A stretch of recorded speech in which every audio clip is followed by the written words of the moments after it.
Commercial heroine হলে সব সময় হয়ে ওঠে না। তো আমি অভিনেত্রী হতে চাই।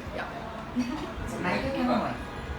নায়িকা কেন নয় এটার অ্যান্সার আমার কাছে নাই। আমার কাছে মনে হয় ভালো অভিনেত্রী হলে এমনিতেই মানুষ ওটাকে নায়িকা হিসেবে নিবে হয়তো। কখনো কি সিনেমা করার ইচ্ছে আছে? সিনেমা করার ইচ্ছে এখনো তো নেই, বাট পরবর্তীতে হবে কিনা বলতে পারছি না। কেন নেই? এখনো নেই কারণ অনেক বড় পর্দা, এখনো আমি রেডি না। আচ্ছা, কয়েকটা ইনস্ট্যান্ট প্রশ্ন করবো, অর্থাৎ র্যাপিড ফায়ার প্রশ্ন করবো, সেগুলো আনসার করবেন। Yeah, sure. এই ঈদে দুইজন আলোচিত নায়ক হচ্ছে সাকিব খান এবং আফরান নিশো। যদি একই সঙ্গে দুজনের কাছ থেকে সিনেমার অফার আসে, কারটাকে অ্যাকসেপ্ট করবেন? আপাতত আসলে আমি তো দুজনের সাথেই করতে চাইবো। কিন্তু অপশনটা হচ্ছে যে কোনো একজনকে চুজ করতে হবে। এটা তো অনেক টাফ। এটা কিভাবে একজনকে চুজ করবো? দুজনে এত বড় মানের আর্টিস্ট। আর যদি পরিচালকের কথা বলি, রায়ান রাফি এবং হিমেল আশরাফ, সেক্ষেত্রে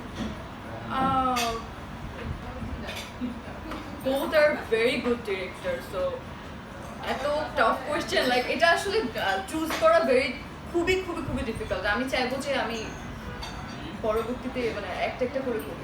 আমি জানি না আসলে। আচ্ছা, আমি বাংলাদেশের কয়েকজন হিরোর নাম বলবো এবং আপনি তাদেরকে পর্যায়ক্রমে রেটিং করবেন। বাপ্পি চৌধুরী। বাপ্পি চৌধুরী কিভাবে মানে মার্কেটে রেটিং করবো? Out of 10। 10। আচ্ছা, আর যদি আমি কোনো নাটকের ক্ষেত্রে চলে আসি, ফারহান আহমেদ জোহান। তাই এত শুভ, করে কাজ আরফিন শুভ। করছে। Arfin of course obviously 10। Shakib Khan. ভাই এটা কি বলা লাগে? সুপারস্টার তিনি। ওনাকে নিয়ে কি বলবো? ওনাকে মার্ক করার মতো আমার কোনো যোগ্যতা নাই ভাই। সালমান শাহ। ওনাকে মার্ক করার যোগ্যতাই আমার নাই। আমি কিভাবে ওনাকে মার্ক করব? এটা যায় না। আচ্ছা, নিজেকে আপনি কেমন অভিনেত্রী মনে করেন? এখনো তো ওরকম মনে করছি না, কারণ আমি এখনো ওরকম মন মতো বা অনেক কাজ করে উঠতে পারিনি। এটা ফিউচারে বলতে পারবো। আচ্ছা, যখন আপনি একটা স্ক্রিপ্ট পান, হ্যাঁ। যেখানে একটা নাটকের স্ক্রিপ্ট যখন পাচ্ছেন, তখন আপনি সেটার কি লক্ষ্য করেন এবং সেটা যখন কাজ করে চিন্তা করেন, কেনই বা করেন? গল্পের মধ্যে কি খুঁজেন আপনি? গল্পের মধ্যে আমি না প্রথমে ডিরেক্টরটা দেখি। আমার মনে হয় যে ডিরেক্টর বা যদি টিমটা ভালো হয়, তাহলে আমার মনে হয় কাজটা ভালো হওয়ার সম্ভাবনা অনেকটা বেশি থাকে। আর স্ক্রিপ্টের কথা, আমি স্ক্রিপ্ট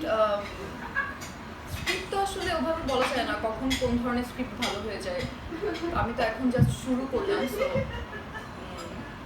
আসছে স্ক্রিপ্ট কাছে, ট্রাই করছি বাছাই। গল্পের ক্ষেত্রে কি ধরনের গল্প আপনি পছন্দ করবেন?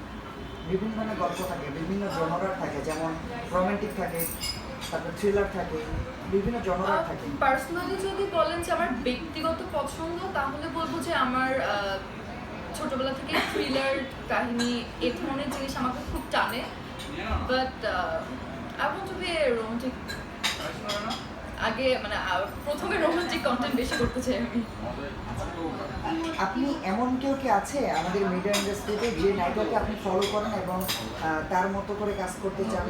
যে কোনো কিছু ফলো আমি করতে না আসলে ফলো করি না, কিন্তু আমি প্রত্যেকের থেকে যে ভালো গুণটা আছে, মানে আমার হয় কি এই নায়িকা বা এই আর্টিস্টের একটা ভালো জিনিস দেখলাম, আমি ওই জিনিসটাকে ক্যাচ করার ট্রাই করি। আমি প্রত্যেকের থেকে কিছু কিছু কিছু জিনিস শেখার ট্রাই করি। একেবারেই যে কাউকে প্রপার ফলো করলাম এমনটা আসলে না।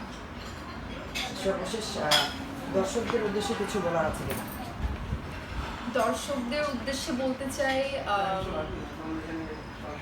আমার জন্য দোয়া করবেন। আমি খুবই নতুন শুরু করলাম অভিনয়, আর আমার অভিনয় করার ইচ্ছে আছে। তো এই তো, আমাকে দোয়া করবেন, আর আপনারা যদি সাপোর্ট করেন তাহলে আমি অনেক অনেক কাজ করতে পারবো। Thank thank you. ইউ।